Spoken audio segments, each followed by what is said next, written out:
പെൺകുട്ടികളും അവരുടെ പാരന്റ്സും നിർബന്ധമായിട്ടും ഈ വീഡിയോ കണ്ടിരിക്കണം. 2 ദിവസം മുൻപ് എന്റെ ഇൻസ്റ്റാഗ്രാം അക്കൗണ്ടിലേക്ക് ഒരു മെസ്സേജ് വന്നു. കുറച്ച് പെൺകുട്ടികളായിരുന്നു ആ മെസ്സേജ് അയച്ചിട്ടുണ്ടായിരുന്നത്. അതും ഒരേ പാറ്റേണിലുള്ള മെസ്സേജുകൾ.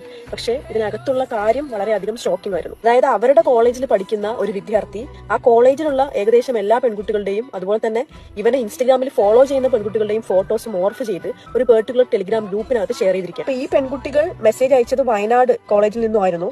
പക്ഷേ സമാനമായിട്ടുള്ള മെസ്സേജുകൾ എനിക്ക് പാലക്കാട് കോളേജിൽ പഠിക്കുന്ന പെൺകുട്ടികളിൽ നിന്നും വന്നു. അവരും പറഞ്ഞ കാര്യം എന്താന്ന് വെച്ചാൽ ഈ പെൺകുട്ടികളുടെ ഫോട്ടോസും വീഡിയോസും ഒക്കെ മോർഫ് ചെയ്ത് 20,000-ൽ കൂടുതൽ ഫോട്ടോസ് ആ പെർട്ടിക്കുലർ ടെലിഗ്രാം ഗ്രൂപ്പിനകത്തുണ്ട് എന്നാണ്. ഇത് 1-2 കോളേജുകളിലല്ല, നമ്മുടെ സംസ്ഥാനത്തുള്ള പല കോളേജുകളിലും ഇപ്പോൾ റിപ്പോർട്ട് ചെയ്ത് കഴിഞ്ഞു. പെൺകുട്ടികളുടെ ചിത്രം മോർഫ് ചെയ്ത് പ്രചരിപ്പിച്ചതിന് റീസെന്റ് ആയിട്ട് ഒരു MBBS വിദ്യാർത്ഥിയും പിടിയിലായിട്ടുണ്ടായിരുന്നു. അപ്പൊ നമുക്കിതിൽ മനസ്സിലാക്കാൻ സാധിക്കുന്നത് ഇത് ഒരാളോ രണ്ടാളോ ചെയ്യുന്ന കാര്യമല്ല, ഇത് ചിലപ്പോൾ ഒരു വലിയ ശൃംഖലയുടെ ഭാഗമായിട്ട് കുട്ടികൾ ചെയ്യുന്ന കാര്യമായിരിക്കാം. അപ്പൊ ഉടൻ തന്നെ ഇവർ സൈബർ സ്റ്റേഷനിൽ പോവുകയും പരാതി കൊടുക്കുകയും ചെയ്തിട്ടുണ്ട്. പക്ഷെ ഭൂരിഭാഗം കേസുകളിൽ അവർക്ക് പേടി എന്താണെന്ന് വെച്ചാൽ ഈ ഓപ്പോസിറ്റ് നിൽക്കുന്ന അക്യൂസ്ഡിന്റെ പാരന്റ്സ് വളരെ ഇൻഫ്ലുവൻസ്ഡ് ആയിട്ടുള്ള ഒരു ഏരിയയിൽ നിന്ന് വരുന്നവരായതുകൊണ്ട് തന്നെ അവർ ഇവരുടെ ഫ്യൂച്ചർ തകർക്കുമെന്നുള്ള പേടി അവർക്കുണ്ട്.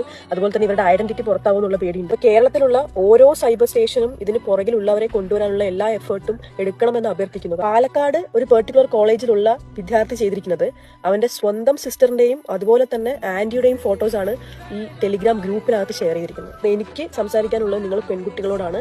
നിങ്ങൾക്ക് ഇങ്ങനെ ഒരു എക്സ്പീരിയൻസ് ഉണ്ടാവുകയാണെങ്കിൽ ഒരിക്കലും പേടിക്കാതെ നിർബന്ധമായിട്ടും ഇവർക്കെതിരെ FIR ഫയൽ ചെയ്ത് കേസ് രജിസ്റ്റർ ചെയ്യുക. നമ്മുടെ നാട്ടിൽ ശക്തമായിട്ട് ഇതിനെതിരെയുള്ള സൈബർ നിയമങ്ങളുണ്ട്.